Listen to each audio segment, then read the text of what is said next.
दोस्तों नमस्कार। आप सभी का बहुत बहुत स्वागत है आपके अपने YouTube चैनल अभ्यास मंत्रा में। दोस्तों, सितंबर माह में होने वाले सीटेट पेपर के लिए संस्कृत की एक बहुत ही शानदार प्रैक्टिस सेट सीरीज चल रही हमारे चैनल पर, जिसमें कि शिक्षण शास्त्र और व्याकरण के महत्वपूर्ण प्रश्नों पर चर्चा की जाती है। आज दोस्तों प्रैक्टिस सेट हम लोग साथ में चर्चा करेंगे और महत्वपूर्ण प्रश्नों पर जो सीटेट के पैटर्न पर आधारित हैं, और इस तरह के प्रश्न ही आपको पेपर में देखने को मिलेंगे। तो चलिए दोस्तों प्रैक्टिस सेट को शुरू करते हैं। और हाँ दोस्तों, अगर इससे पहले के प्रैक्टिस सेट्स को आपने नहीं देखा है तो वो भी आप देख लें। दोस्तों पहला प्रश्न है और काफी बढ़िया प्रश्न है। पूछा गया है भाषा अधिग्रहण संदर्भे, यानी कि भाषा अधिग्रहण के संदर्भ में कीदृशम का अर्थ है, आप याद रखिए कीदृशम का मतलब कैसा या कैसी। तो भाषा अधिग्रहण के संदर्भ में कैसा वातावरण सर्वोत्कृष्ट माना जाता है, मन्यते यानी माना जाता है। तो पहला ऑप्शन है यत्र। यत्र का मतलब आप याद रखिएगा, यत्र का अर्थ होता है जहां। तो यत्र छात्रा केवल व्याकरण नियमान स्मरन्ति, जहां छात्र केवल व्याकरण के नियमों को याद करते हैं। तो ये तो आप तुरंत ही गलत कर दीजिए, क्योंकि एक तो केवल शब्द से क्या होता है कि जो उत्तर है उसका सही होने के चांस अपने आप कम हो जाता है, और व्याकरण के नियमों को याद करना है तो याद करना कभी भी शिक्षा शास्त्र में अच्छा काम नहीं माना जाता। तो पहला ऑप्शन गलत कर दीजिए। दूसरा है यत्र भाषाया सहज स्वाभाविक प्रयोगस्य प्रचुर अवसरा भवन्ति, जहां भाषा के सहज और स्वाभाविक प्रयोग के प्रचुर अवसर होते हैं। तो ये हो सकता है सही हो, लेकिन आगे के ऑप्शन पढ़िए। अगला है यत्र शिक्षिका निरंतरम त्रुटिनाम संशोधनम करोति, जहां पर एक शिक्षक लगातार त्रुटियों का संशोधन करता है। और अगला है यत्र पाठ्य पुस्तक से सघनम पाठम भवति, जहां पर पाठ्य पुस्तक का सघन पाठन होता है। तो केवल पाठ्य पुस्तक का पाठन होता है तो उससे क्या है, वो एक वातावरण सर्वोत्कृष्ट नहीं हो सकता। अब दो ऑप्शन बचते हैं। तीसरा ऑप्शन है कि जहां पर शिक्षक लगातार त्रुटियों का संशोधन करे, लेकिन आपसे पूछा क्या गया है कि सर्वोत्कृष्ट यानी सबसे श्रेष्ठ कौन सा वातावरण होगा। तो ऑप्शन बी सही होगा, जहां पर भाषा के सहज और स्वाभाविक प्रयोग के लिए प्रचुर अवसर होते हैं। तो ऑप्शन बी। अगला प्रश्न है कश्चित। कश्चित का अर्थ याद रखिए कोई। तो कश्चित अध्यापक कक्षायाम कथा श्रवण विधि प्रयोगम करोति, यानी कोई अध्यापक कक्षा में कथा श्रवण विधि का प्रयोग करता है। अस्य। अस्य का मतलब होता है दोस्तों इसका। तो अस्य मुख्यम उद्देश्यम किम, इसका मुख्य उद्देश्य क्या है। तो पहला है छात्र अनुशासने स्थापितुम, यानी छात्रों में अनुशासन स्थापित करने के लिए। पाठ्य पुस्तक से भारम न्यूनीकर्तुम, यानी पाठ्य पुस्तक का भार कम करने के लिए। केवलम शब्दकोश से वृद्धि, केवल शब्दकोश की वृद्धि के लिए। और डी है छात्रेषु, यानी छात्रों में कल्पना शक्ति, यानी कल्पना शक्ति, सृजनात्मकता यानी सृजनात्मकता। च का मतलब होता है दोस्तों और विकास, यानी कि छात्रों में कल्पना शक्ति और सृजनात्मक विकास के लिए। तो यही बिल्कुल सही होगा, ऑप्शन डी। अगला प्रश्न है सतत व्यापक मूल्यांकने व्यापक इति पदेन किम ज्ञायते, यानी सतत व्यापक मूल्यांकन में आपको व्यापक इस पद का क्या अर्थ है तो ये बताना है। तो पहला क्या है, देखिए व्यापक का अर्थ वैसे क्या होता है, बड़ा, विशाल। तो पहला ऑप्शन है केवलम शैक्षिक क्षेत्राणाम मूल्यांकन, केवल शैक्षिक क्षेत्रों का मूल्यांकन। अब सतत व्यापक मूल्यांकन में व्यापक शब्द का अर्थ होता है विशाल, यानी हर तरीके का मूल्यांकन। तो यहां पर क्या दिया गया है, केवल शैक्षिक क्षेत्र का मूल्यांकन। तो ये गलत कर दीजिए। अगला ऑप्शन है सह शैक्षिक क्षेत्र मूल्यांकन, यानी कि शिक्षा के संबंधित जो क्रियाकलाप होते हैं उन सह शैक्षिक क्रियाकलापों का मूल्यांकन, यानी उस क्षेत्र का मूल्यांकन। अगला है केवलम लिखित परीक्षाणाम आयोजनम, केवल लिखित परीक्षा का आयोजन। और चौथा है शैक्षिकम सह शैक्षिकम च उभयो क्षेत्राणाम, यानी कि शैक्षिकम सह शैक्षिकम, च का मतलब और, तो शैक्षिक और सह शैक्षिक उभयो यानी कि दोनों क्षेत्रों का व्यापक मूल्यांकन। तो यही वाला ऑप्शन सही होगा जिसमें शैक्षिक और सह शैक्षिक दोनों प्रकार के क्षेत्रों का मूल्यांकन होता है। अगला प्रश्न है स्किमिंग इति पठन कौशलेन किम क्रियते। अब स्किमिंग पठन कौशल क्या है, देखिए बहुत ही महत्वपूर्ण प्रश्न है ये, और स्किमिंग का अर्थ पिछले प्रैक्टिस सेट में भी आपको बताया गया है। देखिए जब कोई बच्चा किसी पाठ को पढ़े और उसका केवल एक सेंट्रल आइडिया यानी कि मुख्य भाव का अर्थ निकाले, मुख्य भाव को निकाले, जैसे कि टाइटल लिखना हो गया। तो टाइटल क्या होता है, एक मुख्य भाव ही तो है, केंद्रीय भाव ही तो है जो किसी का गद्यांश या पद्यांश में आया है। तो यही स्किमिंग होती है कि पाठ्यस्य मुख्य विचारस्य सामान अधिगमा, कि पाठ के मुख्य विचार का अधिगम, उसका ज्ञान। तो ये ऑप्शन बी। अगला प्रश्न है कश्चित, यानी कि कोई शिक्षक छात्रान समूहेषु विभज्य, छात्रों को समूह में विभाजित करके कार्यम ददाति, यानी कार्य देता है। ठीक है, समूह में विभाजित कर दिया और फिर कुछ कार्य दिया है। अत्र, अत्र का मतलब होता है यहाँ। शिक्षकस्य भूमिका कीदृशी भवेत्, यहाँ पर शिक्षक की भूमिका कैसी होनी चाहिए। तो छात्र ने समूह में विभाजित कर दिया है, तो अब शिक्षक की भूमिका कैसी होनी चाहिए, भवेत् का मतलब होनी चाहिए। तो पहला है निष्क्रिय दर्शक रूपेण, केवल एक निष्क्रिय दर्शक के रूप में, कि वो बस खड़ा होकर देखे कि ग्रुप में छात्र क्या कर रहा है। तो कभी भी शिक्षक निष्क्रिय दर्शक नहीं बनेगा, निष्क्रिय रूप तो उसका कभी नहीं होगा, तो ये गलत हो जाएगा। अगला है एकस्य नियंत्रकस्य रूपेण, एक नियंत्रक के रूप में। अगला है केवलम परीक्षा निरीक्षक बद, केवल परीक्षा के निरीक्षण हेतु। और अगला है एकस्य सुगम कर्तु प्रेरकस्य च रूपेण, यानी एक सुगम कर्ता, और चा का मतलब और, प्रेरक के रूप में, यानी एक सुगम कर्ता यानी कि बच्चों को अच्छा माहौल दे, अच्छे उनको ज्ञान बढ़ाने के लिए उनको एक अच्छा माहौल प्रदान करे, अच्छी सुविधाएं प्रदान करे और उनके ज्ञान में सहायक बने। अगला और प्रेरक, और उनको प्रेरित करे। तो यही ऑप्शन डी सही है, ऑप्शन डी की एक सुगम कर्ता और प्रेरक के रूप में।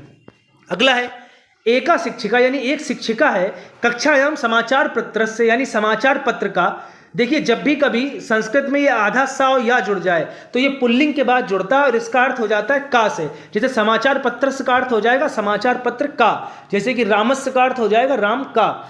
तो समाचार पत्र से एकम भागम पाठितुम, यानी कि एक शिक्षिका कक्षा में समाचार पत्र के एक भाग को पाठितुम ददाती, यानी पढ़ने के लिए देती हैं।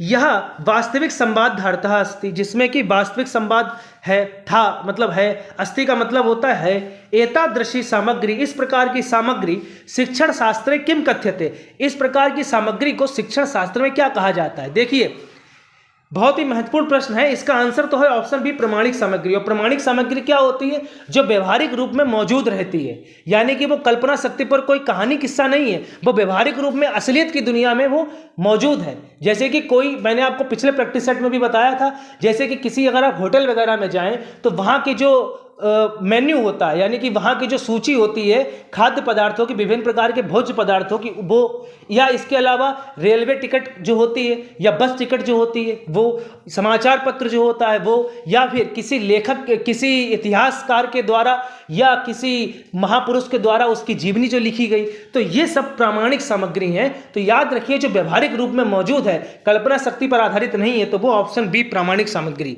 अगला प्रश्न है कश्चित् अध्यापकः कक्षायां पाठ्यपुस्तकस्य प्रत्येकं वाक्यस्य मातृभाषा अनुवादं कृत्वा पाठयति, यानी कोई अध्यापक कक्षा में पाठ्य पुस्तक के प्रत्येक वाक्य का मातृभाषा में अनुवाद करके पढ़ाता है। तो सह कस्या पद्धत्या प्रयोगम करोति, वह किस पद्धति का प्रयोग करता है। मतलब बात की जा रही अध्यापक की, जो कक्षा में पाठ्य पुस्तक के प्रत्येक वाक्य का अनुवादम कृत्वा, यानी अनुवाद करके, पाठयति यानी पढ़ाता है। तो ये किस पद्धति का प्रयोग है। तो देखिए प्रत्येक वाक्य का अनुवाद हो रहा है। प्रत्यक्ष विधि जो होती है इसमें क्या होता है, मातृभाषा वर्जित होती है, और जो भाषा सिखानी है केवल उसी भाषा में ही हम बोलेंगे। अगर इंग्लिश सिखानी है तो इंग्लिश इंग्लिश इंग्लिश ही बोली जाएगी, और जब अनुवाद करके सिखाया जाता है तो वो होती है व्याकरण अनुवाद विधि, ऑप्शन ए। अगला प्रश्न है उत्पादक शब्दकोश कहाँ आसीत, तो उत्पादक शब्दकोश कौन सा है। तो पहला है ते शब्दः यान वयम श्रवण काले पठन काले च प्रत्यभिज्ञानम। अब एक बात बताइए, श्रवण माने सुनना और पठन माने पढ़ना, तो सुनना और पढ़ना ये तो ग्रहण कौशल है, तो ये तो नहीं होगा इसका ऑप्शन। अगला है ये कठिन शब्द है, ये केवलम शब्दकोशे भवन्ति, यानी कि कठिन शब्द ही केवल शब्दकोश में होते हैं।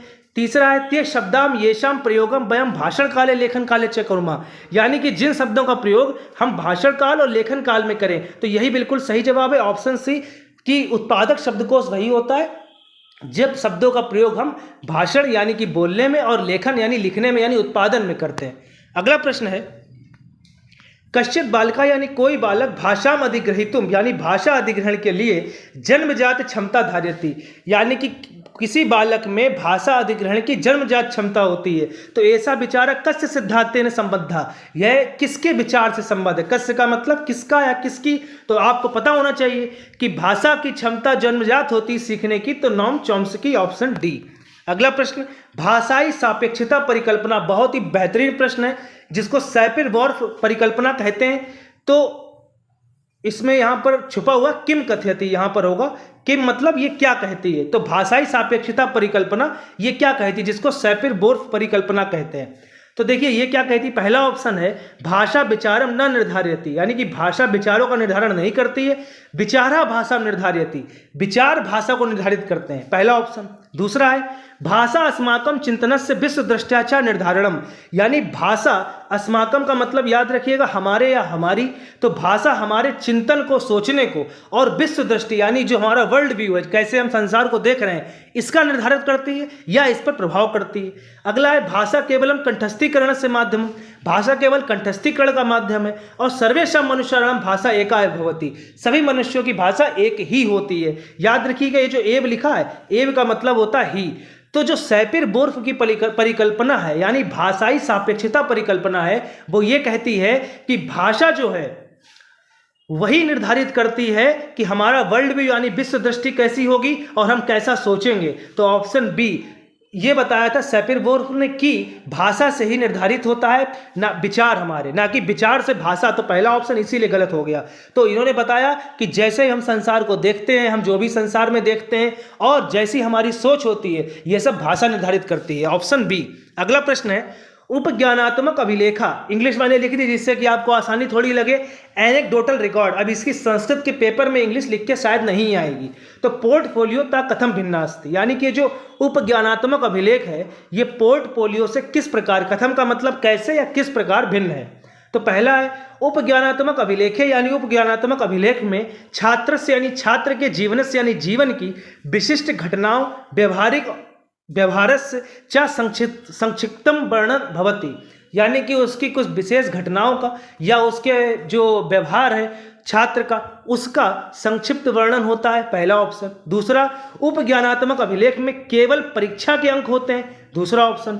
तीसरा, पोर्टफोलियो केवलम शिक्षकाणाम कृते भवति छात्राय न, कि पोर्टफोलियो केवल शिक्षक के लिए, छात्र के लिए नहीं। तो ये तो गलत ही कर दीजिए, छात्र के लिए होता है पोर्टफोलियो। और डी है द्वयो किमपि अंतरम नास्ति, कि दोनों में कोई अंतर ही नहीं है, तो ये भी गलत है। तो इसका जो सही जवाब देखिए, जो पोर्टफोलियो होता है वो छात्र के क्रमिक अध्ययन को यानी कि उसके क्रमिक विकास को दिखाता है कि हाँ अब इतने अंक मिले, इसने ये किया वो किया, अब ये परीक्षा हो रही है तो परीक्षा में इसने इतनी ग्रेड आई, ये इसका, तो ये सब चीज़ें पोर्टफोलियो में आती हैं। लेकिन जो उपज्ञानात्मक अभिलेख होता है उसमें छात्र के व्यवहार की और विशिष्ट घटनाओं का सूक्ष्म विवरण होता है, संक्षिप्त विवरण होता है। तो ऑप्शन ए।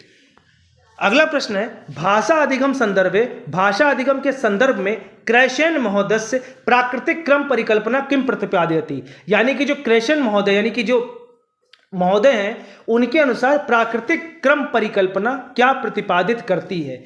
तो देखिए दोस्तों, पहला है कि व्याकरण से नियम पूर्वे पठनीय, कि व्याकरण के नियम पहले पढ़ने चाहिए, भाषा प्रयोग पश्चात, उसके बाद भाषा प्रयोग। अब ये जो प्रश्न है ये किसी भाषा वैज्ञानिक के आधार पर पूछा गया, क्रेशन यानी क्रैश के अनुसार पूछा गया है, तो उसके हिसाब से जो सही होगा वही करेंगे, अपनी समझ से नहीं। दूसरा है प्रथमम लेखनम भवति, पहले लेखन होता है, तथा श्रवणम, उसके बाद सुनना, मतलब पहले लेखन फिर सुनना। सी है भाषा केवलम प्रकृत्या मध्य एवं शिक्षितुम शक्यति, कि भाषा केवल प्रकृति के मध्य में ही सीखी जा सकती है। और चौथा है व्याकरणिक संरचना नाम अधिग्रहण एकेन पूर्व अनुमेन प्राकृतिक क्रमेण भवति, कि व्याकरण संरचना जो व्याकरणिक संरचना होती है उसके अधिग्रहण की एक पूर्व अनुमान और प्राकृतिक क्रम में वो सीखी जा सकती है। तो ऑप्शन डी इसका सही है कि जो भाषा होती है उसकी व्याकरण संरचना होती है और उसको पूर्व अनुमान और प्राकृतिक क्रम में सीखा जाता है, मतलब एक निश्चित क्रम होता है उसी क्रम में सीखते हैं। तो ये क्रैश महोदय यानी क्रैशन महोदय से अनुसारम, यही विकल्प बिल्कुल सही होगा। अगला प्रश्न है कश्चित छात्रा, कोई छात्र घर इति शब्द से स्थाने गृहम इति प्रयोगम करोति, यानी कोई छात्र घर इस शब्द के स्थान पर गृहम इस शब्द का प्रयोग करता है। यदा माने होता है जब, सह संस्कृत कक्षाएं बदती, जब वो संस्कृत कक्षा में बोलता है। तो एतत् किम दर्शयति, यह क्या दिखाता है। देखिए दोस्तों, ये प्रश्न जो है बहुत ही इंपॉर्टेंट है। अब यहाँ पर अगर आप प्रश्न को समझेंगे तो आप जानते हैं कि घर और ग्रह एक दूसरे के पर्यायवाची होते हैं, यानी कि बच्चे ने घर को ग्रह बोलकर समानार्थी शब्द का प्रयोग किया, यानी कि समानार्थी या पर्यायवाची शब्द उसको पहले से आता है। तो अब एक बात याद रखिए, जब भाषा कोई बोलते बोलते बीच में उसके पर्यायवाची शब्द को यानी उसी के समान अर्थ वाले शब्द को बच्चा बोल देता है तो उसको कोड स्विचिंग कहते हैं, यानी कोड व्यत्यय कहेंगे संस्कृत में। याद रखिएगा, दोनों आप इंग्लिश में भी याद रखिए, कोड स्विचिंग हो सकता है संस्कृत में जो ऑप्शन हो वो कोड स्विचिंग ही लिखा हो, तो कोड स्विचिंग कहते हैं इसको, कि कोड व्यत्यय, कि जब एक भाषा बोलते बोलते एक किसी शब्द का पर्यायवाची बच्चा प्रयोग कर लेता है। Option B. अगला प्रश्न है भाषाया केंद्रीयता इत्यस्य तात्पर्य क्या, कि भाषाया केंद्रीयता का क्या तात्पर्य, भाषा केंद्रीयता का। देखिए बहुत ही इंपॉर्टेंट प्रश्न है, और अगर प्रश्न आपको अच्छे लग रहे हो तो वीडियो को लाइक करते रहिए, शेयर करते रहिए। चैनल पर अगर आप नए हैं तो प्लीज़ चैनल को सब्सक्राइब कीजिए और बेल आइकॉन पर भी प्रेस कर लीजिए। तो भाषाया केंद्रीयता का अर्थ पूछा है कि भाषा केंद्रीयता का क्या अर्थ है। तो देखिए भाषा केंद्रीयता का मतलब क्या है, भाषा जो है वो केंद्र में है और उसके चारों ओर सब चीजें हैं। तो इसका जो ऑप्शन सी है ये सही है। मैं सीधे आपको ऑप्शन बता रहा हूं कि अन्य विषयाणाम यथा विज्ञानम गणितम इतिहासा, यानी विज्ञान गणित और इतिहास के शिक्षण में भी भाषा की प्रमुख भूमिका होती है और ज्ञान के माध्यम। तो यह याद रखिए कि भाषा केंद्रीयता का सीधा सीधा मतलब है कि भाषा केंद्र में रहती है और उस भाषा से आसपास की सारी चीजों को सीखा जा सकता है, चाहे विज्ञान हो चाहे गणित हो, कुछ भी हो, सब भाषा की वजह से सीखा जा सकता है। यही भाषा केंद्रीयता का सिद्धांत है कि भाषा केंद्र में है, सब कुछ भाषा सिखाएगी आपको। अगला प्रश्न है व्याकरण शिक्षण से आधुनिक दृष्टिया सर्वोत्कृष्टता पद्धति का मन्यते। अब यह बहुत ही महत्वपूर्ण प्रश्न है। देखिए व्याकरण शिक्षण की पद्धति पूछी गई है। अब व्याकरण शिक्षण के लिए एक जो पद्धति होती है वो आगमन पद्धति होती है। आगमन पद्धति का मतलब होता है उदाहरण से नियम की ओर। तो आगमन पद्धति व्याकरण शिक्षण के लिए अच्छी मानी जाती है और यहाँ पर आगमन पद्धति ऑप्शन में आपको दिया भी नहीं गया है, तो दूसरा ऑप्शन आपको चुनना है। तो सर्वोत्कृष्ट पूछी गई, तो आधुनिक समय में जो सर्वोत्कृष्ट पद्धति मानी जाती वो ये मानी जाती है कि पाठ संदर्भात्मक पद्धति, यानी पाठ के संदर्भ के हिसाब से। कैसे कि मतलब कोई पाठ को शिक्षक पढ़ाएगा और उस पाठ के बीच में वाक्य जो आएंगे उनके माध्यम से ही व्याकरण का ज्ञान सिखा दिया जाएगा। तो ये विधि जो है व्याकरण सीखने की सर्वाधिक उत्कृष्ट मानी जाती है आज के समय में। अगला प्रश्न है भाषा उपकरण रूपेण कथम प्रयोज्यते, कि भाषा उपकरण के रूप में कैसे प्रयोग की जाती, किस प्रकार प्रयोग की जाती है। तो भाषा एक उपकरण के रूप में, उपकरण का मतलब क्या कि जिससे कोई काम सिद्ध किया जा सके। तो पहला है केवलम परीक्षायाम प्रश्नानाम उत्तराणि लिखितुम, केवल परीक्षा के प्रश्नों के उत्तर लिखने के लिए भाषा एक उपकरण है। या शिक्षिकाय प्रत्युत्तरम दातुम, शिक्षक के प्रश्नों का उत्तर देने के लिए। केवलम कठिन शब्दानाम उच्चारण है, केवल कठिन शब्दों के उच्चारण के लिए। और संसारेश अन्वेषणाय संवादाय स्वकीय अनुभवानाम साझीकरणाय, यानी संसार के अन्वेषण के लिए, संवाद के लिए, अपने अनुभवों को और साझा करने के लिए। तो ऑप्शन डी सही है कि भाषा एक उपकरण है जिसमें संसार में जो व्यवहारिक क्रियाएं उनके बारे में जानेंगे, संवाद कर सकेंगे और अपने अनुभवों को साझा भी किया जा सकता है। तो इस संबंध में भाषा एक उपकरण का कार्य करेगी। ऑप्शन के हिसाब से ऑप्शन डी सही है। अगला प्रश्न है कश्चित छात्रा लिखन अवसरे, कोई छात्र लिखन अवसरे मतलब लिखने के समय विस्मरण वसात, यानी कि भूलवश कंचित शब्दम त्यजति, कोई शब्द छोड़ देता है। तदा सा हंस पद से, अब ये आपको पता ही होगा हंस पद का प्रयोग कहाँ करते हैं, जब कोई शब्द बीच में छूट जाए वाक्य लिखते समय तो इसको लिख के और ऊपर शब्द लिख देते हैं। तो इसका प्रयोग करता ऊपरी शब्दम लिखते, इसका प्रयोग करता है हंस पद का और ऊपर एक शब्द लिखता है। तो एततम कौशलम किम कथ्यते। अब एक बात बताइए, कोई वाक्य लिख दिया गया है, उसके बाद उसमें कोई शब्द छूट गया है और शब्द छूटने के बाद में क्या हुआ, बच्चे ने एक निशान बनाया। तो ये निशान बनाया, वाक्य को थोड़ा सा परिवर्तित किया, अपने हिसाब से एडजस्ट किया, तो ये एडिटिंग होती है। और एडिटिंग का मतलब संपादन कौशलम, याद रखिएगा एडिटिंग संपादन कौशलम। अगला प्रश्न ऊर्ध्वमुखी पठन उपागमे का क्रमिका मार्ग अनुसृते। ऊर्ध्वमुखी पठन के बारे में पूछा गया है, कौन सा इसमें सही है कि कैसे ऊर्ध्वगामी पठन या ऊर्ध्वमुखी पठन होता है। तो देखिए अधोगामी ऊर्ध्वगामी कहें या अधोमुखी ऊर्ध्वमुखी कहें एक ही बात है। तो इसका जो आंसर है ये आप बताइएगा, क्योंकि पिछले प्रैक्टिस सेट में एक दो बार मैं इस चीज़ को बता चुका हूं। इसका प्लीज़ आंसर आप कमेंट बॉक्स में लिखिएगा और अगर सही होगा आपका आंसर तो आपको वहां पर उत्तर मिल जाएगा। अगला प्रश्न है कथन और तर्क वाला प्रश्न है कि प्राथमिक स्तरे छात्र से मातृभाषा प्रयोग कक्षायाम प्रतिबंधिता न भवेत, यानी प्राथमिक स्तर पे छात्र की मातृभाषा का प्रयोग कक्षा में प्रतिबंधित, ना का मतलब नहीं, भवेत का मतलब पीछे बता चुका हूं आपको, होना चाहिए। तो कक्षा में मातृभाषा का प्रयोग वर्जित नहीं होना चाहिए, प्रतिबंधित नहीं होना चाहिए। तो ये बात तो सही लिखी। और दूसरा है मातृभाषा छात्र से संज्ञानात्मक विकास से वैचारिक स्पष्टतायाम चा सायम करोति, जो मातृभाषा होती है वो छात्र के संज्ञानात्मक विकास से, चा का मतलब, और वैचारिक स्पष्टता यानी विचारों की स्पष्टता में सहायता करती है।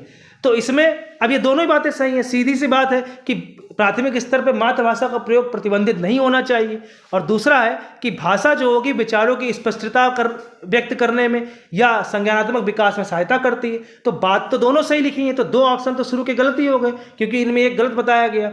अब आप ये बताइए कि ये जो तर्क है क्या ये कथन की सही व्याख्या कर रहा है, इसकी वजह से ही ऐसा हो रहा है। तो बिल्कुल सही बात है कि ए और आर यानी कि जो कथन है और जो तर्क है दोनों सही है, और आर ए की सही व्याख्या भी करता है। ये बात आप याद रखिएगा। अगला प्रश्न है, एका शिक्षिका छात्रान एकम गद्यांशम पठित्वा तस्य सार संक्षेपम 100 शब्देषु लेखितुम कथयति। यानी एक शिक्षिका छात्रों को एक गद्यांश पढ़कर उसका सार संक्षेप अपने शब्दों में लिखने को कहती है। 100 शब्देषु मतलब अपने शब्दों में। तो अत्र सा कस्य कौशल परीक्षण करोति। तो यहाँ वह किस कौशल का परीक्षण करती है? पहला है केवलम छात्र सुंदर हस्तलेखस, केवल छात्रों के सुंदर हस्तलेख का। दूसरा है छात्र से अर्थबोधन कौशल से अभिव्यक्ति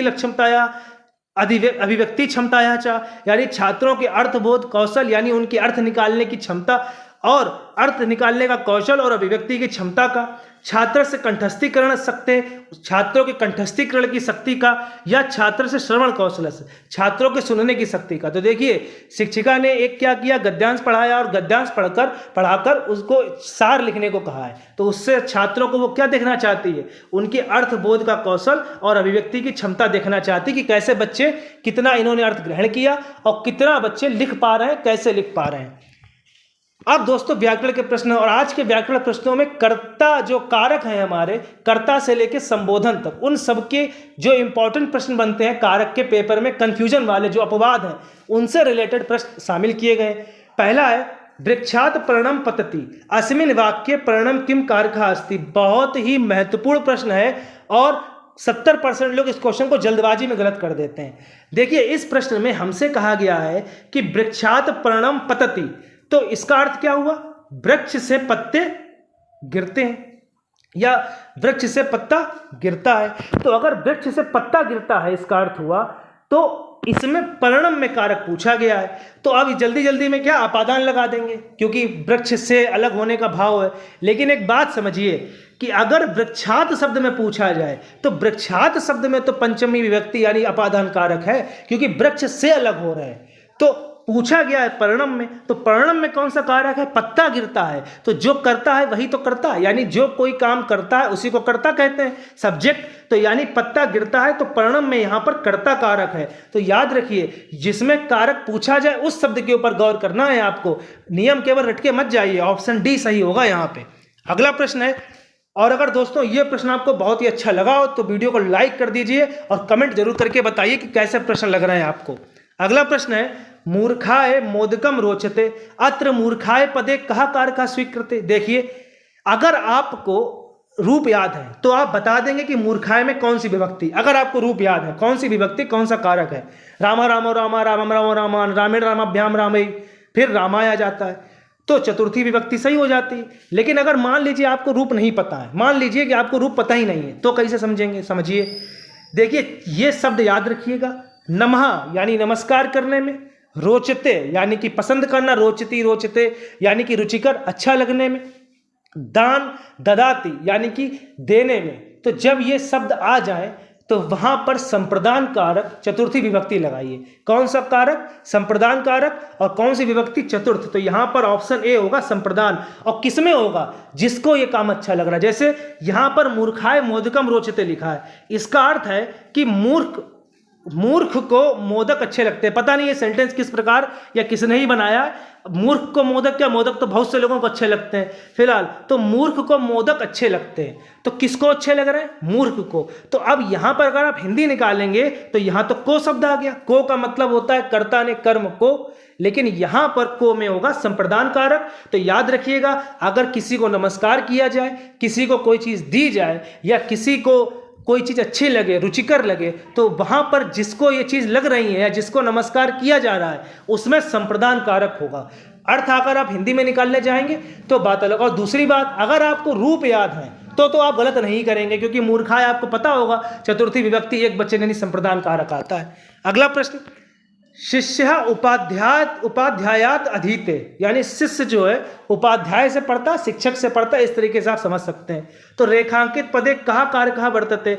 अब ये तो बात बहुत ही सरल, अगर आपको रूप याद है तो उपाध्यायात, और नहीं याद है तो मैं आपको बता दूं, अगर कभी पुल्लिंग शब्द में आत शब्द जुड़ता है पीछे, कौन सा शब्द जुड़ता है? आत, और शुरुआत में एक शब्द हो पुल्लिंग तो हमेशा वहां पर पंचमी विभक्ति। जैसे कि आप देखिए, जैसे लिखा और रामात, राम में आत जुड़ गया, बालकात, बालक में आत जुड़ गया, उपाध्यायात, उपाध्याय में आत जुड़ गया, विद्यालयात, विद्यालय में आत जुड़ गया, पंचमी विभक्ति यानी अपादान कारक।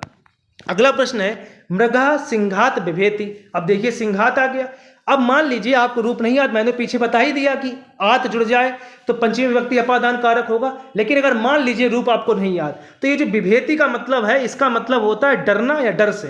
तो जब किसी से डरेंगे आप अलग हो जाएंगे, दूर हो जाएंगे, और दूर होने के भाव में कौन सा अर्थ होता है, कौन सा कारक होगा? अपादान कारक होगा। तो बिभेति शब्द कभी आ जाए इसका मतलब डरना, और अपादान होता ही वहां है जहां पर अलग होने का भाव होता है, तो ऑप्शन ए।